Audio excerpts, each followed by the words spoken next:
Assalamualaikum warahmatullahi wabarakatuh. Perkenalkan, nama saya Richard Dituna Putra dari kelas MIPA 3. Saya akan menjelaskan tentang sejarah, peraturan, dan teknik dalam bermain bulu tangkis. Tahun 1800-an merupakan awal dari eksistensi permainan bulu tangkis. Inggris merupakan negara pertama yang mengembangkan permainan ini, yang diberi nama dengan battledores and shuttlecock. Kala itu pemukul yang digunakan belum menggunakan raket, melainkan dengan dayung atau tongkat, yang disebut dengan battledores. Permainan ini mulai populer, terutama di kalangan anak muda di jalanan London pada tahun 1854.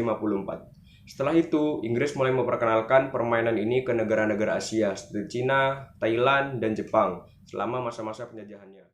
Seiring berjalannya waktu, permainan bulu tangkis memiliki modifikasi dan perkembangan. Muncul ide baru untuk menambahkan jaring di tengah area permainan untuk membatasi daerah pemain dan lawan. Bulu tangkis mulai dikenal di dunia pada abad ke-17, tepatnya ketika mulai dipopulerkan di Badminton House milik keluarga Duke of Beaufort. Mereka mengadakan lomba di istana dan disaksikan oleh banyak orang. Selain itu, battledores dan shuttlecocks juga mengalami modifikasi penyebutan nama ketika muncul sebuah pamflet yang dibuat oleh Isaac Spread, seorang penyalur mainan Inggris. Kala itu beliau menulis Badminton Battledores, A New Game. Sejak saat itu, banyak orang lebih mengenal permainan ini sebagai badminton dan menjadi olahraga populer di dunia, terutama di wilayah negara Asia Timur dan Asia Tenggara. Pada tahun 1934 muncul organisasi bulu tangkis dunia yang bernama IBF atau International Badminton Federation. Anggota dari IBF kala itu hanya terdiri dari 9 negara, yaitu Denmark, Prancis, Selandia Baru, Wales, Skotlandia, Irlandia, Kanada, Belanda, dan Inggris. Seiring berkembangnya waktu, jumlah anggota di IBF semakin bertambah hingga 186 orang. Beberapa tahun kemudian, Asosiasi Bulu Tangkis Inggris dibentuk pada tahun 1893. Inggris juga mengadakan kejuaraan internasional pertama kali pada tahun 1899 dengan nama kejuaraan All England. Peraturan dalam bermain bulu tangkis. Permainan bulu tangkis dipimpin oleh wasit utama dan 4 hakim garis, yang mana jika bola keluar dari lapangan, maka seorang hakim garis harus mengangkat tangan ke samping. Untuk memulai pertandingan bulu tangkis, maka dilakukan undian untuk siapa yang harus memulainya terlebih dahulu. Permainan bulu tangkis dimainkan dalam 3 set, kecuali dalam 2 set berturut-turut, si pemain langsung memenangkan pertandingan.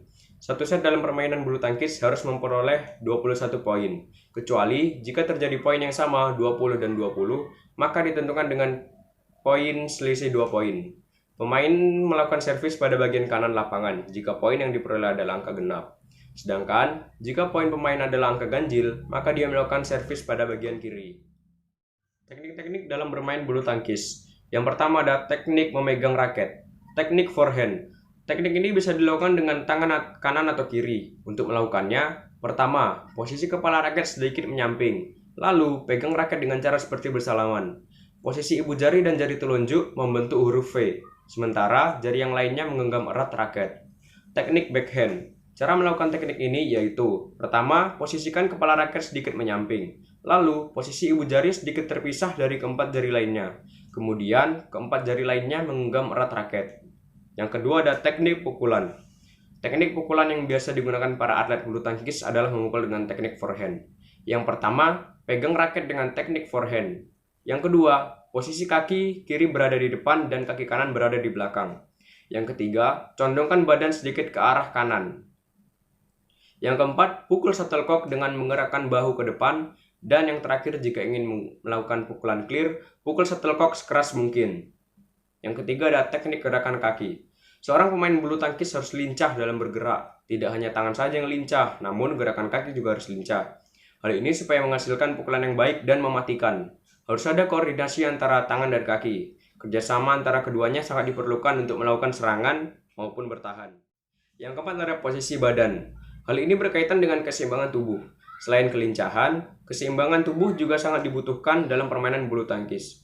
Menjaga keseimbangan tubuh dengan benar ketika melakukan serangan atau bertahan akan membuat performa menjadi lebih maksimal. Oleh karenanya, sangat penting untuk berlatih menjaga keseimbangan tubuh. Yang pertama ada posisi badan bertumpu pada kedua kaki. Yang kedua, tekuk kedua lutut. Kemudian berdiri dengan ujung kaki sampai pinggang berada pada posisi yang tegak.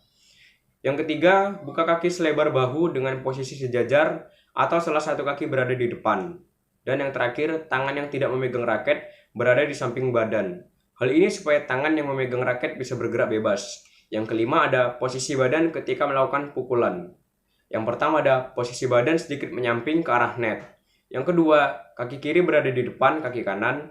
Yang ketiga, posisi badan berada di belakang shuttlecock. Yang keempat, bahu kanan sedikit ditarik ke arah belakang. Dan yang terakhir harus ada pergantian posisi bahu ketika sedang melakukan pukulan. Yang keenam ada teknik melakukan servis. Servis adalah salah satu pukulan dari berbagai macam pukulan yang ada dalam permainan bulu tangkis. Servis bisa dilakukan dengan cara mengarahkan shuttlecock ke kiri, kanan, depan, atau belakang pemain lawan.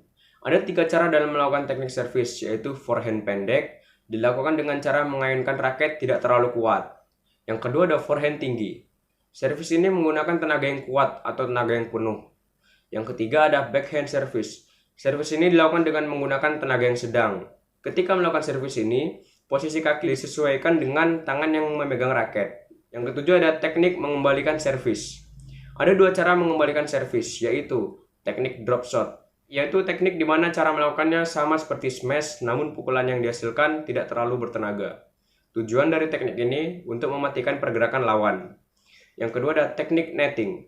Teknik netting melakukan pukulan dengan perlahan dan mengarahkan shuttlecock jatuh sedekat mungkin dari net. Teknik netting termasuk teknik yang sangat sulit dilakukan. Bahkan pemain profesional pun kadang gagal dalam melakukan teknik ini. Yang ke-8 ada teknik overhead. Teknik overhead dilakukan ketika posisi jatuhnya shuttlecock berada di belakang tubuh kita. Teknik ini dilakukan dengan cara memukul shuttlecock seperti halnya melempar sesuatu. Yang terakhir ada teknik smash. Smash merupakan teknik yang dilakukan untuk menyerang dan mematikan pergerakan lawan. Cara melakukannya yaitu dengan melakukan lompatan tinggi dibarengi dengan memukul shuttlecock dengan kuat ke arah daerah lawan. Jika teknik ini dilakukan dengan benar, maka akan menghasilkan gerakan shuttlecock yang mematikan. Nah, itulah 9 teknik dasar dalam permainan bulu tangkis. Semoga bermanfaat. Sekian atas penjelasan dari saya. Apabila ada yang kurang, saya mohon maaf. Wassalamualaikum warahmatullahi wabarakatuh.